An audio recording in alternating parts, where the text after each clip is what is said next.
सज्जनों और देवियों, हमारे सुख और दुख का कारण कौन है? जीव के सामने दुख रहता है और वो सुख की लालसा करता है, चाहता है सुख, मिलता है दुख। क्यों ऐसा होता है? लोग कहते हैं भगवान ने ऐसी रचना कर दी कि सब परेशान हैं। भाग्य ही हमारा ऐसा था, लोगों ने हमें बहुत तकलीफ दिया,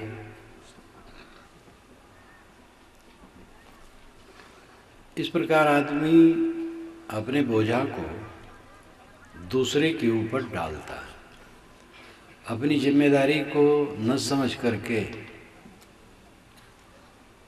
दूसरे पर दोषारोपण करता है। आपका व्यक्तित्व जो खड़ा है, जीवन, इसके आप जिम्मेदार हैं। चाहे आज का हो चाहे पहले का हो, अपना ही कर्म अपने को सुख देता है और दुख देता है। हम ये मानते हैं कि जो कुछ हमें आज उपलब्ध है वह अपने कर्मों का फल है। वो चाहे आज का कर्म हो चाहे पहले का कर्म हो। हम ये भी विश्वास करते हैं कि इस जन्म के पहले भी जन्म रहा, तब ये जन्म हुआ है। अगर पेड़ है तो बीज जरूर है, और बीज है तो पेड़ है। ये शरीर वृक्ष है तो इसका बीज वासना पहले रही है, वासना रही है, बीज रहा है तो किसी वृक्ष से रहा है। किसी शरीर में रहे, वहाँ जो कर्म किए उन कर्मों के संस्कार बीज रूप में बने। ये शरीर अचानक नहीं खड़ा है, अचानक कुछ नहीं होता है। जो कुछ होता है उसमें कारण कार्य की व्यवस्था है, कारण से कार्य होता है, बिना कारण के कार्य नहीं होता है।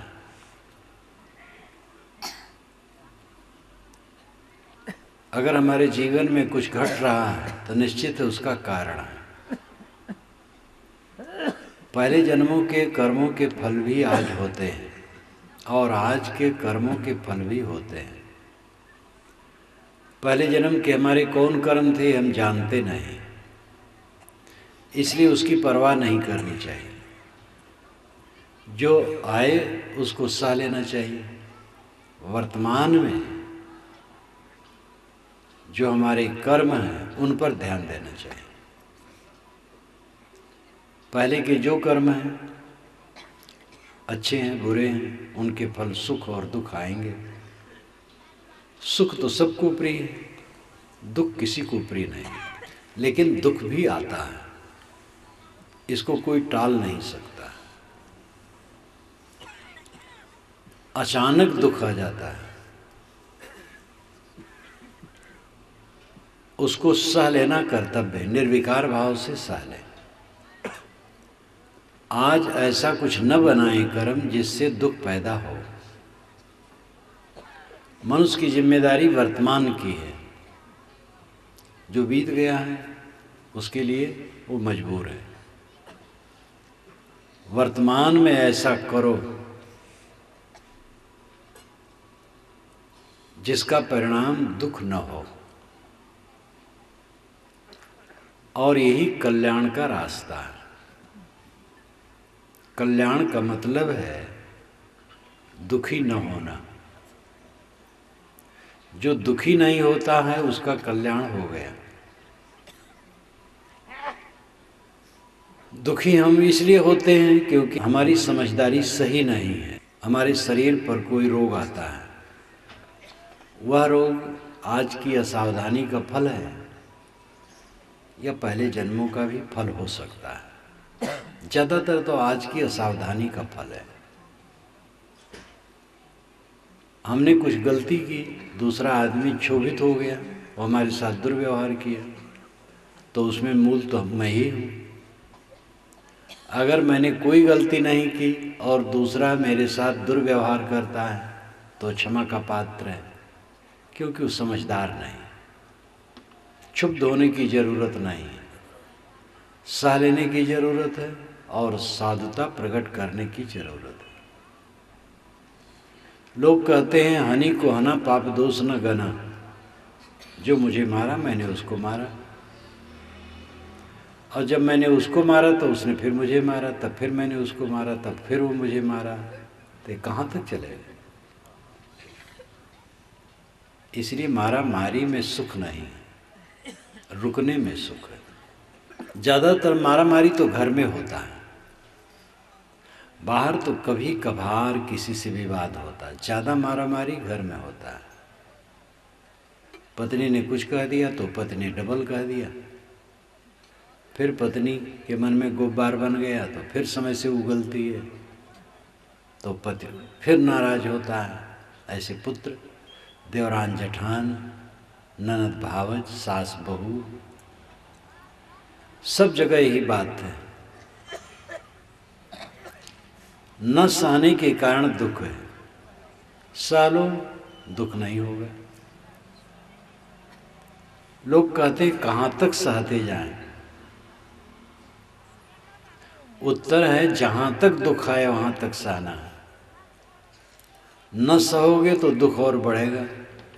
कुछ लोग कहते हैं हम किसी नहीं सह सकते, किसी से कुछ हुआ उस मारपीट कर ली, हाथ पैर टूट गए, जेल गए, जमानत से छुटे, फिर गवाही सफाई के चक्कर में ही करते हैं लोगों से, पुलिस की चिरोरी करते हैं, सहते हैं। पहले सह थे तो अच्छा होता। जो नहीं सहना चाहता हो ज़्यादा सहना पड़ता है उसको, और जो सह लेता है उसको सहना नहीं पड़ता। लेकिन आदमी अहंकार के बस है, अपने अहंकार को संभाल नहीं पाता है और एकदम तुनक मिजाजी गांठता है, मैं किसी को नहीं सह सकता। अरे सहते तो अपने मन के इंद्रियों के विकारों की लात सहते हो। बिना सहे कोई छुट्टी पाई नहीं सकता। सहना सीखो, सह लो। काम क्रोध लोभ मोह के विकार जो उठते हैं उसके चपेट सहते हो, तो दूसरे द्वारा कुछ ऊंच नीच हो जाए क्यों न सह लो। सह लो, क्षमा कर दो, गम खा लो, संतोष कर लो, सच्चे अर्थ में सुखी हो जाओ। आप कोटा क्षेत्र में रहते हैं, राजस्थान में पत्थर बहुत पैदा होता है। आप जानते हैं अनगढ़ पत्थर का दाम कम होता है, और कलाकार जब उस पर बैठ करके छीनी हथौड़ी ले करके काम करता है और एक सुंदर मूर्ति उसमें से निकाल लेता है कुछ दिनों में, तो उसका दाम बहुत बढ़ जाता है। एक अनगढ़ पत्थर को कलाकार सुंदर मूर्ति के रूप में उपस्थित करता है, और हम आप क्या करते हैं? सुंदर मूर्ति पहले से मिली है उसको दिन दिन बिगाड़ते हैं। ये मानव शरीर सुंदर मूर्ति है। छोटे बच्चों को देखो, उनके दांत साफ हैं, मन सरल है, ईमानदार, भोला भाला, पवित्र। जैसे जवान होने लगेगा उसके पहले से चालाकी बढ़ती जाएगी। जितना समझता जाएगा चालाक होता जाएगा। छल कपट अहंकार,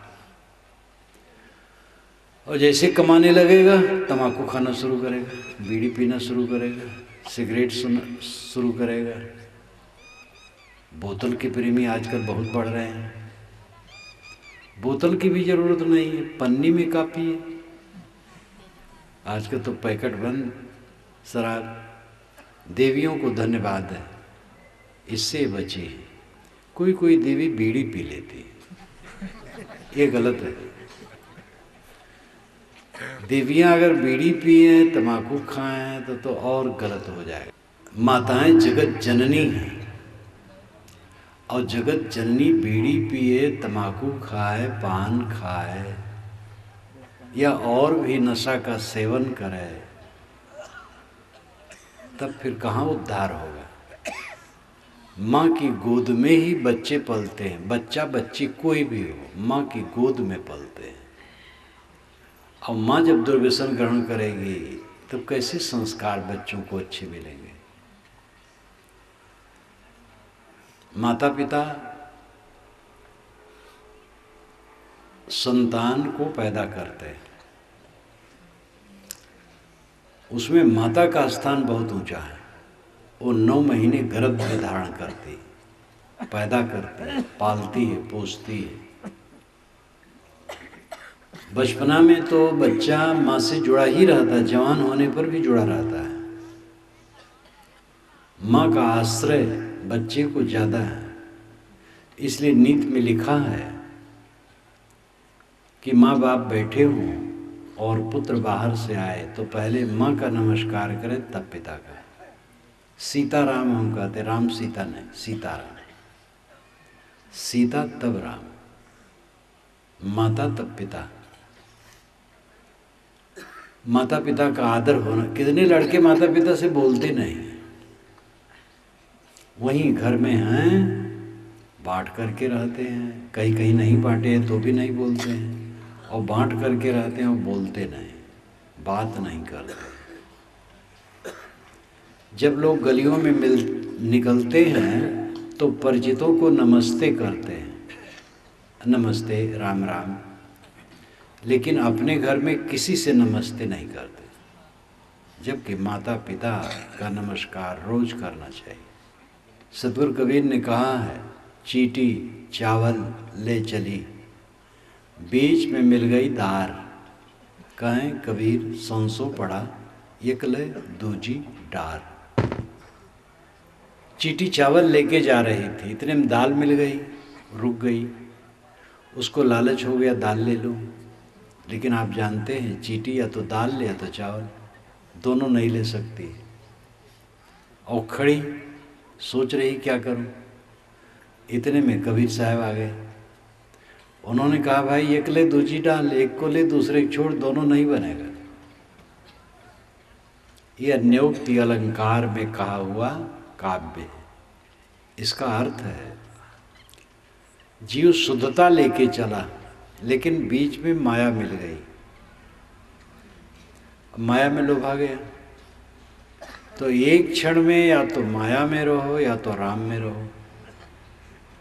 एक ही क्षण में दोनों का निर्वाह नहीं हो सकता है, भिन्न भिन्न क्षण में हो सकता है।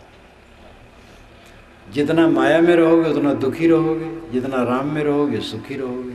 माया का अर्थ है मोह। माया का अर्थ प्राणी पदार्थ मात्र नहीं है, मोह माया। प्राणी पदार्थ का उपयोग तो सबको करना पड़ता है। रुपए पैसे प्राय माया कहा जाता है, लेकिन रुपए पैसे बिना काम चल ही नहीं सकता है। आप बस पर बैठे, कंडक्टर आया, टिकट नहीं है, टिकट लो, लाओ पैसा, पैसा नहीं है, उतार देगा। रास्ते रास्ते जा रहे हैं, भूखा गए, जेब में पैसे हैं, कुछ खरीद के खा लिए, पैसे नहीं, कौन देगा। पैसा खाया पिया नहीं जाता है, लेकिन एक मापदंड उसका है धन का, और उससे आप दूसरी वस्तुएं ले करके उपयोग कर सकते हैं। सोना चांदी हीरा कोई खाता नहीं, खा नहीं सकता है, लेकिन उसका उपयोग है। तो रुपया पैसा या धन दौलत माया नहीं है, मोह माया है। रुपया पैसा धन दौलत ज़्यादा बटोर लिए, उसका उपयोग सही नहीं कर रहे हैं, तब माया बन गया। और सही उपयोग करें वो माया नहीं बनेगी। मोह माया, मन का विकार माया, उसको जीतने की जरूरत है। दिन दिन आदमी अपने को विकार ग्रस्त करता जाता है। एक एक रस्सी में कोई अपने को रोज बांधे तो एक वर्ष में 365 रस्सियों में बंध जाएगा। और मान लो 80 बरसों जिया तो कितनी रस्सियां बंध गई। ऐसे आदमी एक एक बंधन में रोज बांधता जाता है अपने को। बीड़ी पीना शुरू किए, फिर पान खाना शुरू किए, फिर और कुछ शुरू किए, क्रोध काम द्वेष ईर्ष्या हिंसा अन्याय दुराचार अनेक दुर्गुणों में अपने को बांधते चले गए, जीवन विकार ग्रस्त कर लिए। इन सब का परिणाम क्या होगा? दुख। ये दुख किसने दिया? आपने स्वयं लिया, स्वयं आपने दुख बनाया। आदमी खुद दुख रचता है, उसे कोई दुख नहीं देता है। न कोई भगवान दुख देता है, न कोई शैतान दुख देता है। भगवान तो पवित्र को कहते हो, दुख क्यों देगा? शैतान कुछ नहीं होता है। शैतान भूत प्रेत जादू टोना जंतर मंतर सब झूठे। भूत प्रेत अगर होते हो तो इटावा में कोई सोखा बहेगा हो तो जितने भूत प्रेत हैं सब बटोर करके ला करके मेरे ऊपर कर दे। मैं उसको ले जाऊंगा, प्रयाग की त्रिवेणी में डाल दूंगा। भूत प्रेत नाम की कोई चीज नहीं, लेकिन इसको सिद्ध करने वाले बड़े बड़े विद्वान लगे हैं। आजकल टीवी में न मालूम कितनी बकवास दी जाती है, लोग बताते हैं। मैं तो देखता नहीं हूँ टीवी, लेकिन लोग बताते हैं बहुत बकवास दी जा रही है। पैसा कमाना उद्देश्य है, देश चाहे चूल्हे भाड़ में जाए। ऐसे ऐसे फिल्म बनाते हैं, और फिल्माने में तो बड़ी सरलता है। मेढक है उसको हाथी बना दे, हाथी को मेढक बना दे। वो तो कैमरे के करिश्मा है बस, और कुछ नहीं। और समाज को गुमराह किया जाता है। जादू टोना जंतर मंतर चमत्कार रिद्ध सिद्ध, अंधविश्वास में जनता को पीसा जा रहा है।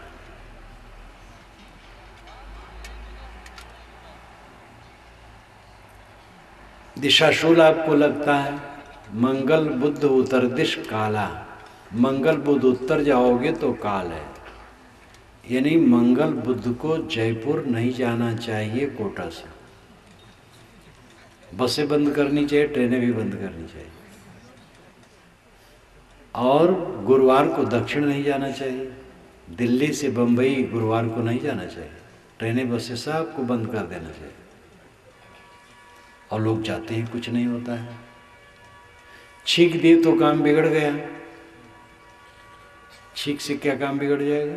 छींक दिए तो दिमाग हल्का हो गया। छूछा खड़ा देखने से काम बिगड़ जाता है, भरा खड़ा देखने से बन जाता है। ये दोनों झूठ है। तेली को देखो तब तो पूरा विनाश है। और रोज लोग तेल खाते हैं और तेल लगाते हो, विनाश नहीं होता है। तेली विनाश करता है। समाज ने कितना अनर्थ किया है तेलियों के साथ। तेलियों ने तिलहन का पता लगाया और तेल दिया, इतना गुणकारी पदार्थ जिससे लोग पकवान बनाते हैं, दवाइयाँ बनाते हैं और शरीर में लगाते हैं। ऐसे गुणकारी तेल को देने वाले को आप लोगों ने बदनाम किया। ये धारणा बिल्कुल गलत है कि तेली को देखने से अशुभ है। कहते धोबी को देखने से शुभ है। धोबी ने कौन सा घूस दिया है आपको जो उसको देख करके शुभ मान लिए? सबको देखने से शुभ है। पंडितों ने लिखा कि सन्यासी को देखने से अशुभ है, वेश्या और सूअर देखने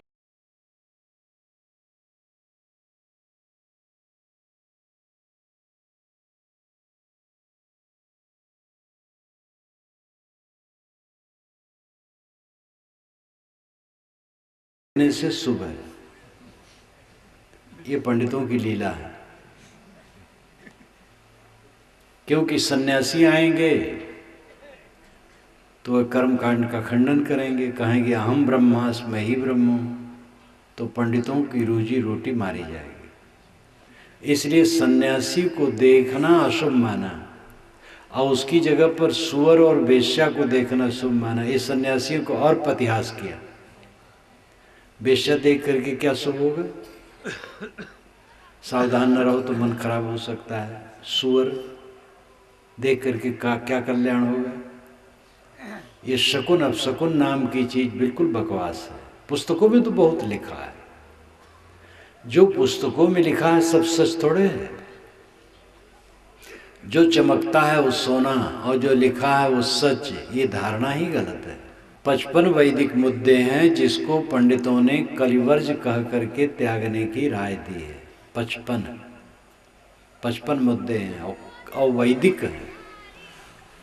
पंडितों ने कहा कि ये कलिवर्ज है, कलिकाल में नहीं चलता है, छोड़ दो। परंपरा में अच्छी बातें भी हैं, गलत बातें भी हैं। हीरे और पत्थर दोनों हैं संसार में। नग पसाण जग सकल है, पारख बिरला कोय। नगते उत्तम पारखी जग में बिरला होय। साहब कहते संसार में नग भी है, पषाण भी है, यानी रत्न भी है और पत्थर भी है। उसको परखने वाले बिरले हैं। पत्थर त्याग करके रत्न ले ले, ये पारखी का काम है। साहब ने कहा साधु ऐसा चाहिए जैसा सूप सुभाए, सार सार को गहरे थोथा दे उड़ाए। साधु ऐसा चाहिए जैसे सूप का स्वभाव बनाओ। सूप में रख करके चावल फटक दिया जाता है, भूसी उड़ जाती, चावल रह जाता है। इसी तरह असत को छोड़ दो, सत को ग्रहण कर लो। हमारी परंपरा हो, दूसरे की परंपरा हो, असत बात है तो उससे किसी कल्याण नहीं है। गुरु अगर राय दें गलत काम करने के लिए तो वह करने से न गुरु का कल्याण है न शिष्य का कल्याण है। इसलिए गुरु की बात भी जो गलत हो नहीं मानना चाहिए। जब तक ना देखे निज नैना तब तक ना माने गुरु के बैना। जब तक अपने विवेक नेत्रों से न देख ले, गुरु की बात को न मान ले। गुरु सिर पर है, गुरु से बढ़ के कोई है ही नहीं। लेकिन गुरु के कोई असली गुरु के कोई सींग पूछ तो नहीं लगे रहते हैं। असली गुरु कौन है? असली गुरु वह है जिसका आचरण पवित्र है और जिसका ज्ञान सही है, वो असली गुरु है। इसलिए गुरु की कसौटी भी ज्ञान और आचरण से होगी। सब गुरुओं का गुरु कौन है? सब गुरुओं का गुरु ये मनुष्य जीव है। यही निर्णय करता है ये गुरु ठीक है, ये गुरु गलत है। इसलिए विवेक द्वारा सत असत को समझने की चेष्टा करने की जरूरत है। सारे अंधविश्वास से ऊपर उठो। अंग फड़कने में हानि लाभ कुछ नहीं। दाहिना अंग फड़कता है, बायां अंग फड़कता है। पुरुष का दाहिना और स्त्रियों का बायां फड़कने से लाभ है और पुरुष का बायां स्त्रियों का दायां फड़कने से हानि, ये मानते हैं। ऐसा कुछ नहीं। वायु विकार से अंग फड़कते हैं, अंग फड़कने से कोई हानि लाभ नहीं होता। ये पक्का समझ लो कि आपकी गलती के अलावा आपको दुख देने वाला कोई है ही नहीं। हम गलती छोड़ दें, कौन हमें तकलीफ देगा? अगर कहीं तकलीफ आती है तो सह लेना है, धीरज रखना है। सहना ही तो तप है। महाराज राम ने सहन किया, यही राम का रामत्व है। 14 वर्ष के लिए वनवास। अगर कोई युवक को माता पिता कह दें कि भाई देखो जाओ रात में जरा फसल देख आओ खेत की, कोई जानवर चर लेता है या काट ले कोई, जरा रात में देख आओ। कितने लड़के जवाब दे देंगे देखाओ, तुम देखाओ, मैं नहीं जाऊँ। और माता पिता का संकेत पा करके श्री राम जी 14 वर्ष के लिए वन में चले गए। कठोर तप, किसी बस्ती और गांव में जाने की शर्त नहीं थी और कोई कुछ दे खाने की शर्त नहीं थी। अपना स्वयं उपार्जित करके खाओ, खोजबीन करके खाओ, जंगल में रहो, जमीन पर कुछ घास पर सो। ये कठिन तप उन्होंने किया। ये राम का रामत्व है। जो लोग कहते तो लीला कर रहे थे, वो सब चौपट हो जाता है। वाल्मीकि रामायण में कहीं नहीं लिखा है कि लीला कर रहे थे। वाल्मीकि रामायण में लिखा है कि स्थिति आई और उन्होंने सहन किया। लीला मान लेने से तो तत्व ही नष्ट हो जाता है। वो तो दिखावा था, कोई मतलब ही नहीं है। रामायण से कोई शिक्षा नहीं ली जा सकती है राम के जीवन से, क्योंकि वो तो नाटक कर रहे थे, नाटक नहीं कर रहे थे। स्थिति आई थी उसको सह रहे थे, और यही उनके जीवन में इसी ने रंग भरा। कष्ट सहन, सत्य से न विचलित होना, प्रतिकूलता सह लेना, ये मनुष्यता। हमारे कर्मों को छोड़ करके हमें कोई दुख नहीं दे सकता है, ये पक्का निश्चय करे और फिर अपने कर्मों को सुधारे। यही मनुष्य की मनुष्यता है। कल्याण का रास्ता यही है। हमारा काम कोई दूसरा नहीं कर देगा कल्याण का। आपके लिए कोई मकान बनवा सकता है, आप अपना काम करें, और कोई ऐसा हो सकता है कि आपका मकान बनवा दे। आपके लिए कोई भोजन बना सकता है, आपका बिस्तर कोई बिछा सकता है, आपका कपड़ा धो सकता है, बहुत सारा काम आपका कोई कर सकता है। लेकिन आपका कल्याण कोई कर दे, कोई नहीं कर सकता है। न तो भगवान कर पाएगा, न गुरु कर पाएगा। आप कहेंगे भगवान भी नहीं कर पाएगा। भगवान जो इतनी सारी दुनिया बना दी, वो हमारा कल्याण नहीं कर सकता है। तो बात कहने से कुछ लाभ तो होगा नहीं। कल्याण कर दे भगवान, कहो भगवान से कल्याण कर दे। कहते रह जाओगे और बूढ़े हो जाओगे, कल्याण नहीं होगा। भगवान कोई व्यक्ति है जो कह दो कल्याण कर दे? हम अकल्याण करने में लगे रहे हो, कोई भगवान हमारा कल्याण कर देगा? हम तो गलत काम करते हैं, गलत सोचते हैं, गलत बोलते हैं, गलत करते हैं, गलत खाते पीते हैं, गलत बर्ताव करते हैं। कौन हमारा कल्याण कर देगा? अपना कल्याण खुद करना होगा। कर बहिया बल आपनी, छाड़ बिरानी आस, जाके आंगन नदिया बहे सो कस मरे पियास। अपने बाहुबल का भरोसा करो, दूसरे की आशा छोड़ दो। जिसके आंगन में नदी बहती हो, प्यासा क्यों मरे? मानव जीवन उत्तम जीवन है। आपके आंगन में नदी बहती है, आपके अंदर में विवेक है, आप अपने को जगा सकते हैं और ऊंचा उठ सकते हैं। ऊंचा उठने मतलब थोड़े है कि 2-3 तल्ले के ऊपर जाके बैठ जाए तो ऊपर हो गया।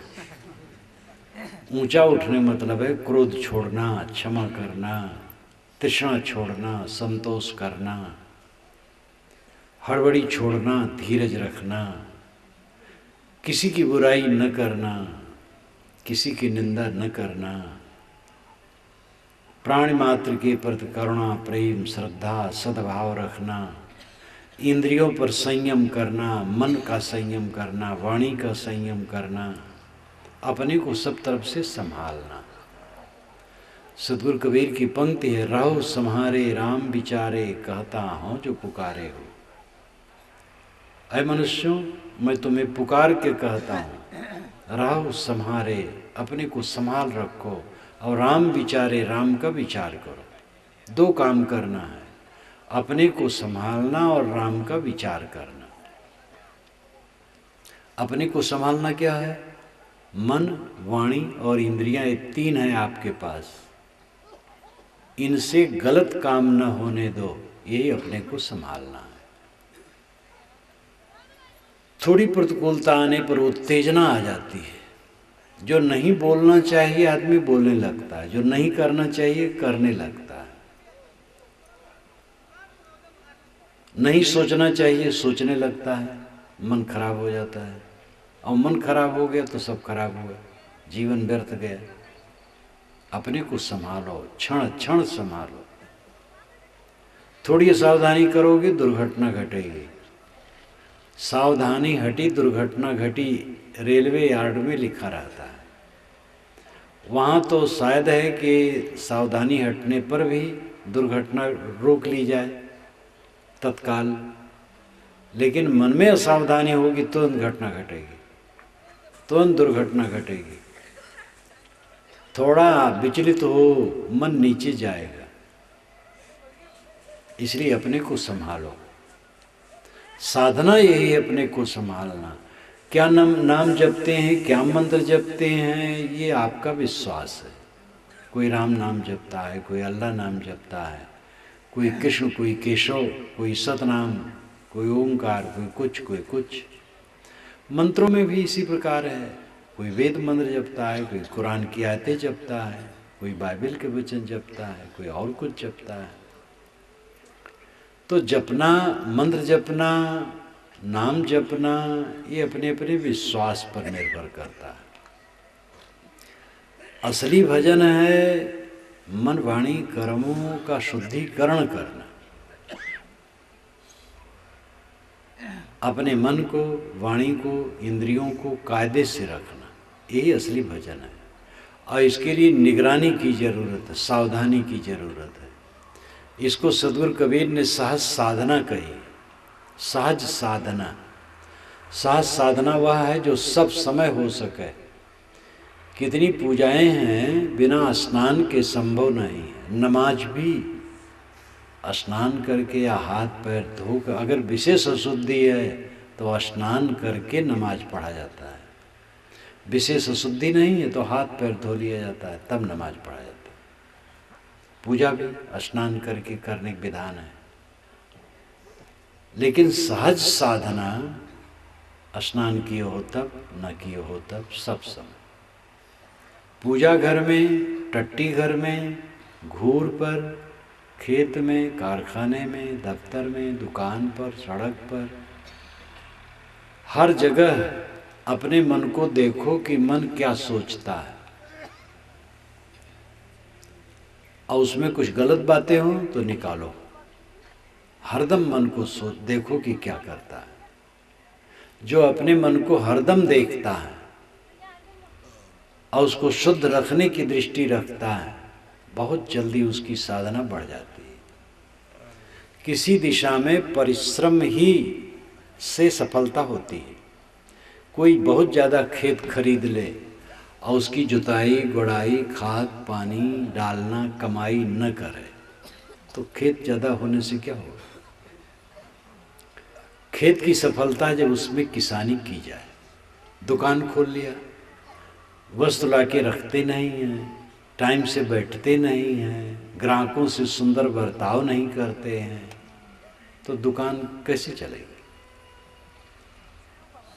कोई काम हो, विद्यार्थी विद्या ठीक से नहीं पढ़ता है तो विद्या कैसे आएगी? कल्याण के पथ की बात ऐसे है। जो निरंतर श्रम करेगा उसका कल्याण होगा। गुरु संतों के प्रति श्रद्धा भाव रखना, बड़ों बूढ़ों का आदर करना, रोज सद्ग्रंथ पढ़ना, अपने गुण दोषों का विचार करना, दोषों को निरंतर घटाना, सद्गुणों को बढ़ाना, आत्मनिरीक्षण करते चलना, अनुसंधान, आत्म अनुसंधान। व्यापार वही सफल माना जाता है जिसमें धन उत्तरोत्तर बढ़े। 1 लाख रुपया लेके कोई व्यापार शुरू किया और कुछ महीने में उसके पास 50,000 रह गए, कुछ महीने में 30, 20, 10, तो ये व्यापार सफल नहीं, असफल है, दीवारा पिट जाना है। 1 लाख रुपया लेकर के व्यापार शुरू किए तो लाख की पूंजी तो बनी रहे और रोज उसमें बढ़ोतरी हो, तब व्यापार सफल है। हमारा जीवन सबसे मूल्यवान व्यापार है और इसकी सुख संपत्ति बढ़ती जाए तो ये व्यापार सफल माना जाएगा। और इसकी सुख संपत्ति लुटती जा रही तो कौन सी सफलता है?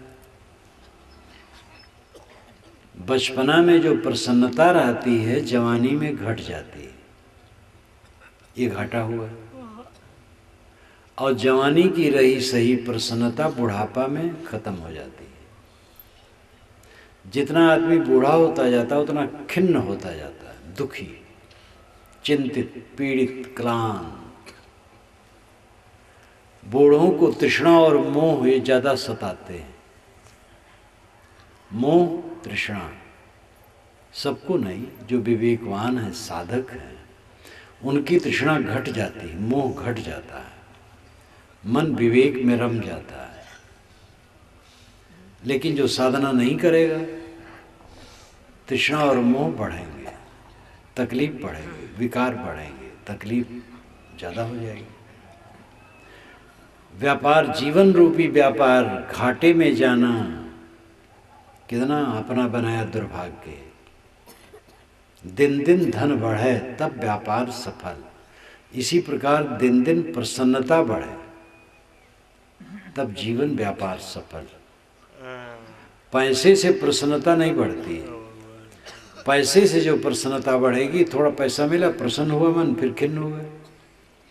दुनिया की किसी वस्तु से स्थिर प्रसन्नता नहीं मिलती, बल्कि दुनिया की वस्तुओं के मिलने पर अगर वो ज़्यादा मिल रही हैं तो दुख का बीज बन रहा है, समझ लो। बहुसुत, बहुरुच, बहुवचन, बहुआचार व्यवहार, यामो भलो मनाइबो यह अज्ञान अपार। अगर दुनिया की वस्तुएं ज़्यादा बढ़ रही हैं, सावधान हो जाओ, दुख आएगा। उन वस्तुओं का अच्छा उपयोग करो, विनम्र बन जाओ, शीलवान, समताल बन जाओ, तो सुख है, नहीं तो दुख पैदा करेगा। चीज़ें इकट्ठी होती तो उसमें गर्माहट आती है और गर्माहट ही उसका पतन करती है। चीज़ें आए, गर्माहट न हो। कौन सी चीज़ स्थिर है?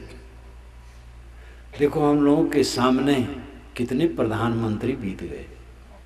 जवाहरलाल नेहरू स्वतंत्र भारत के प्रथम प्रधानमंत्री हुए, जो एक महान राजनेता थे, जिनका पूरा परिवार भारत की आज़ादी के लिए अपने को समर्पित कर दिया और विश्व मानता था कि जवाहरलाल महान नेता हैं।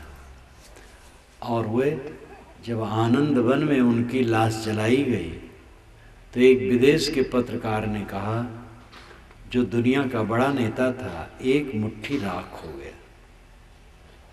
फिर लाल बहादुर शास्त्री, फिर इंदिरा गांधी, राजीव गांधी, सब चले गए, राव जी चले गए, कोई न रहे या जगत चला जाए। अभी अभी जो राष्ट्रपति सेवा मुक्त थे, दिल्ली में शरीर छोड़ दिए 1 महीना पूर्व। कौन यहाँ रहता है? इसलिए जिन प्राणी पदार्थों के मिलने में हमारे मन में गर्माहट होती है, वो सब क्षणभंगुर है।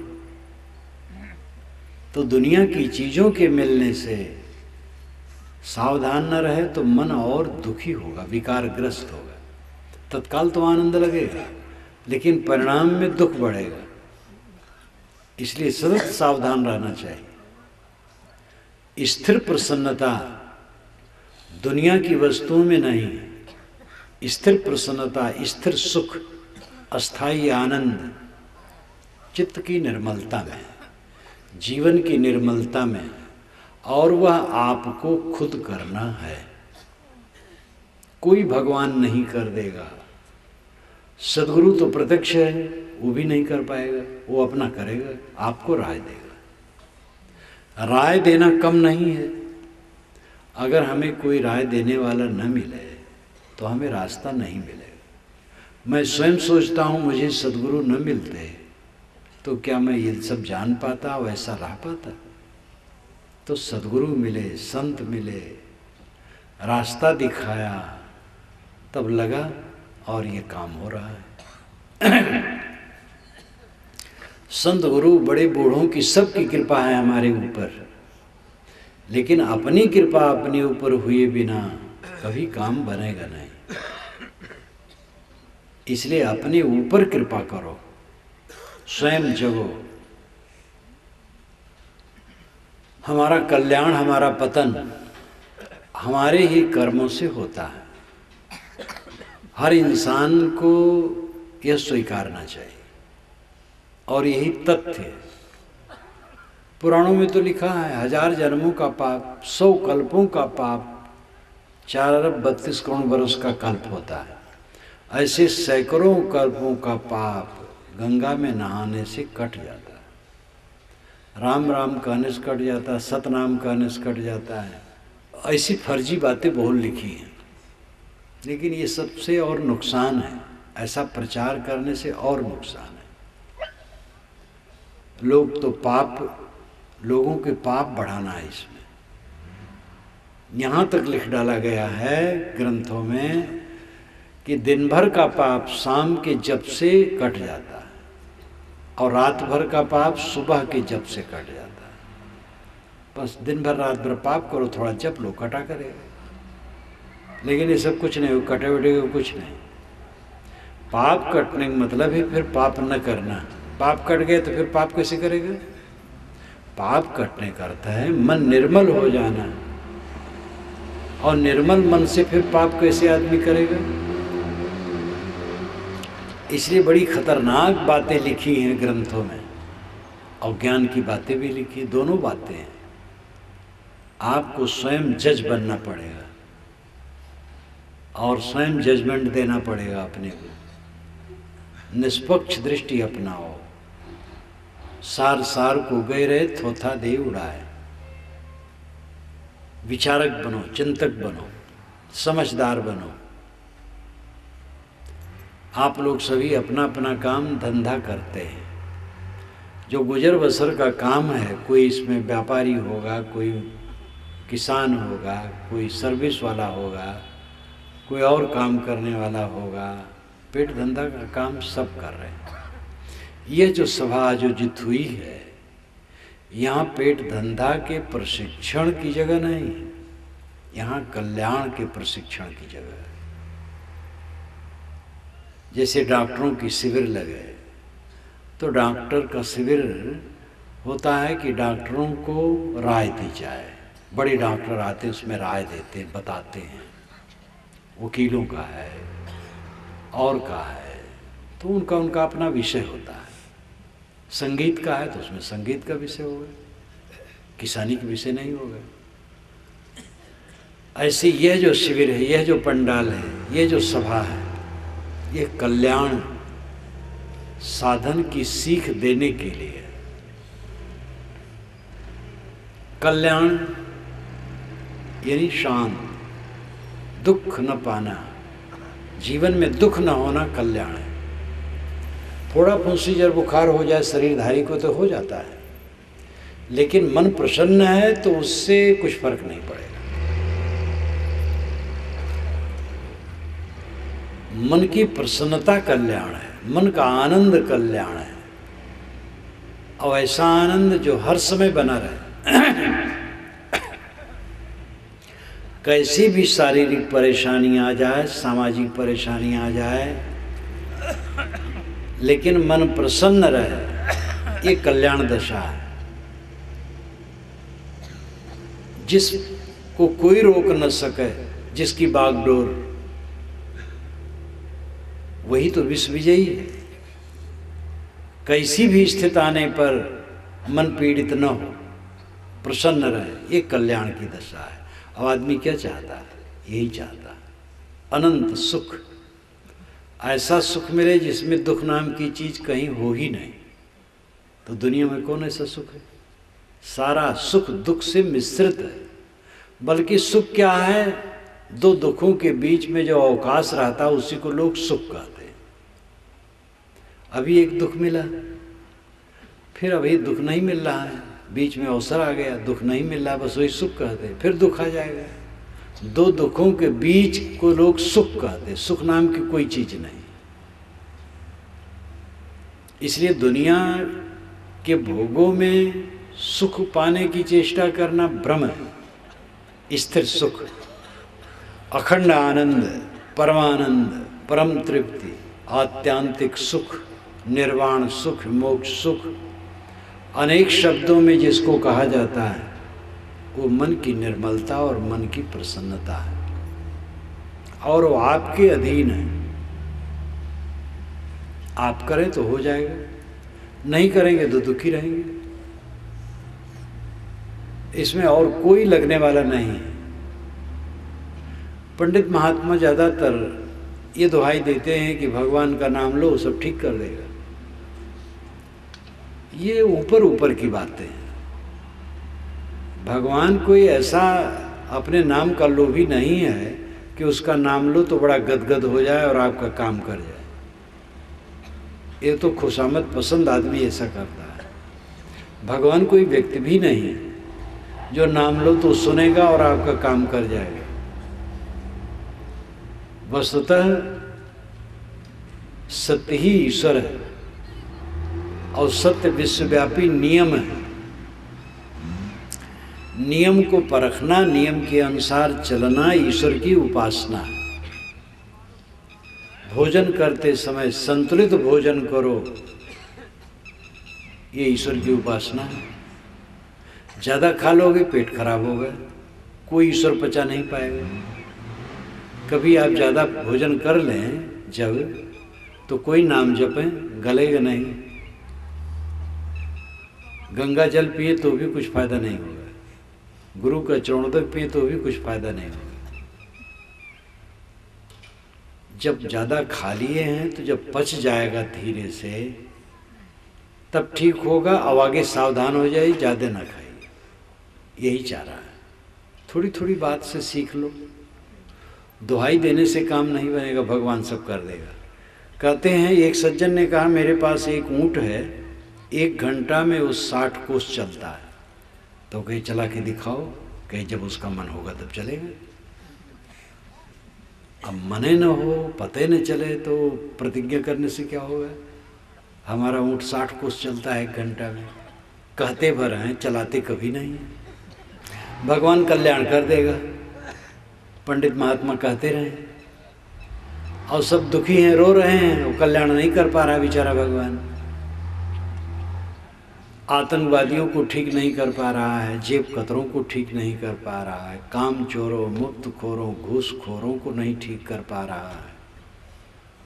इतनी बेईमानी, बदमाशी, दुराचार सर्वत्र है, किसी को नहीं वो ठीक कर पा रहा है। कैसे आपका कल्याण कर देगा? तो कोई व्यक्ति बैठा है जो कर देगा?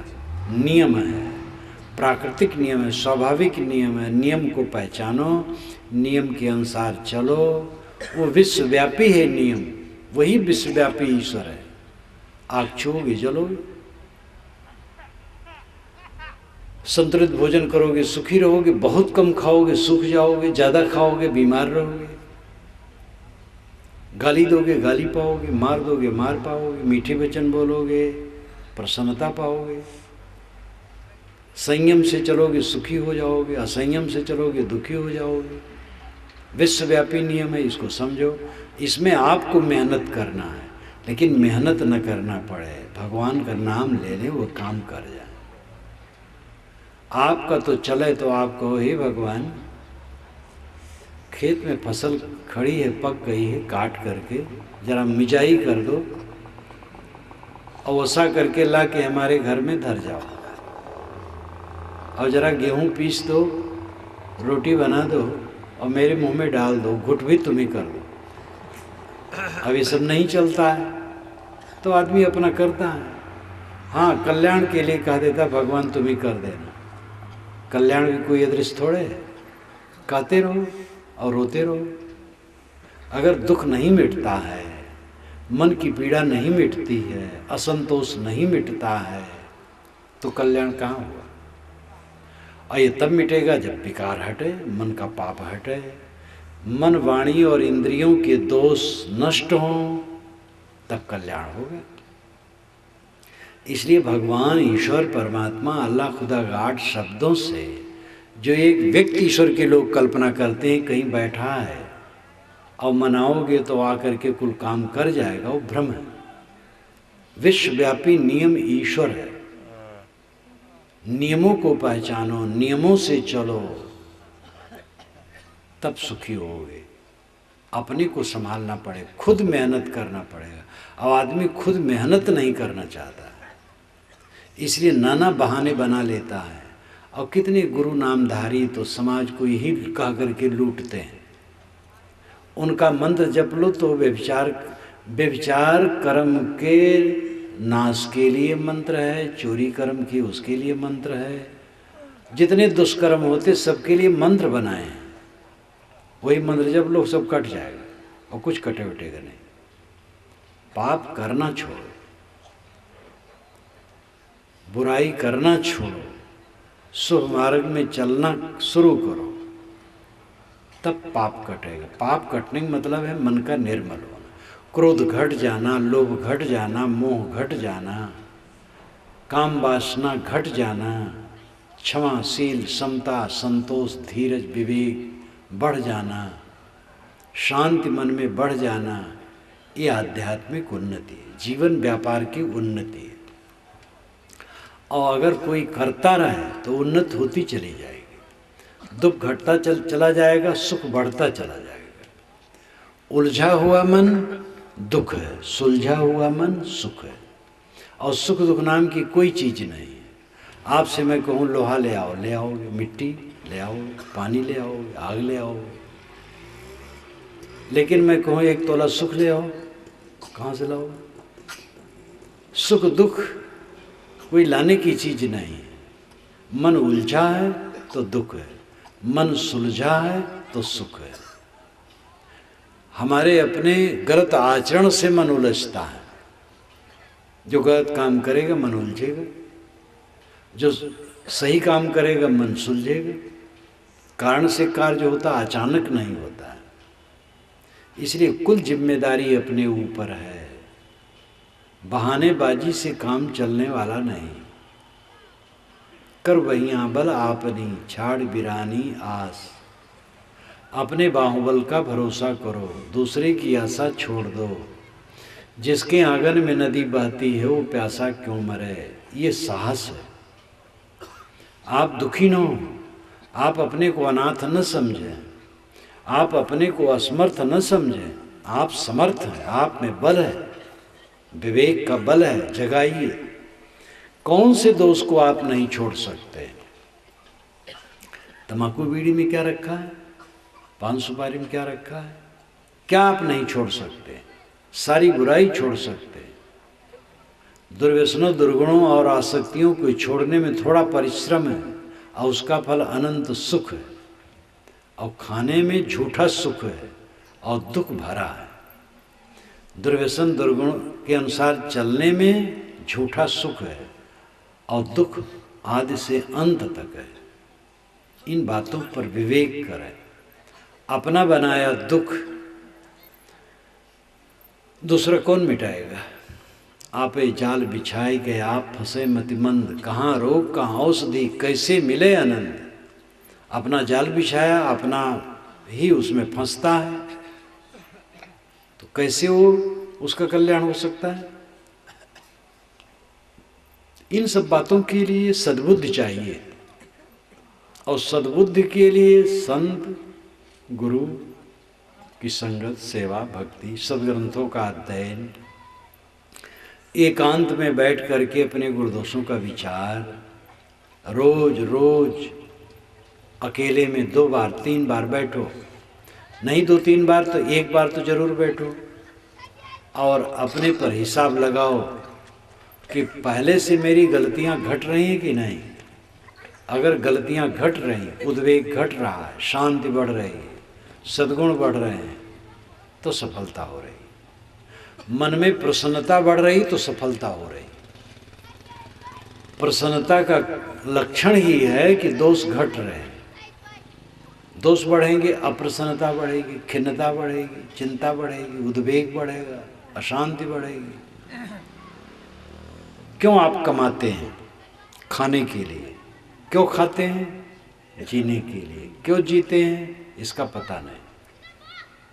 ये कौन सा जीवन है? कमाओ खाने के लिए, खाओ जीने के लिए और जियो आत्म कल्याण के लिए। लेकिन वही काम नहीं होता। कमाते हैं, खाते हैं, जीते हैं बस, और जी करके 2-4 बच्चा पैदा कर लेते हैं और उनसे लड़ते हैं और लड़ करके चले जाते हैं। क्या ये जीवन है? गृहस्थ हैं तो लड़के हो जाएंगे, कोई बात नहीं, उनके साथ अच्छा बर्ताव करो, लेकिन आपका खास काम है कल्याण। कमाना मजबूरी है, खाना मजबूरी है, परिवार पोषना मजबूरी है, ये तो करना पड़ेगा। लेकिन खास काम क्या है जो आवश्यक है? वो है आत्म कल्याण। अब आत्म कल्याण आत्म शांति है। आत्म शांति जीवन की पवित्रता में, और वह काम हम खुद करेंगे, दूसरा नहीं कर देगा। संत गुरु रास्ता दिखाएंगे, बड़े बूढ़े रास्ता दिखाएंगे, हमें स्वयं करना पड़ेगा, स्वयं चलना पड़ेगा। इन बातों पर ध्यान दें और इसका आचरण करें। इसी के साथ मैं अपनी वाणी को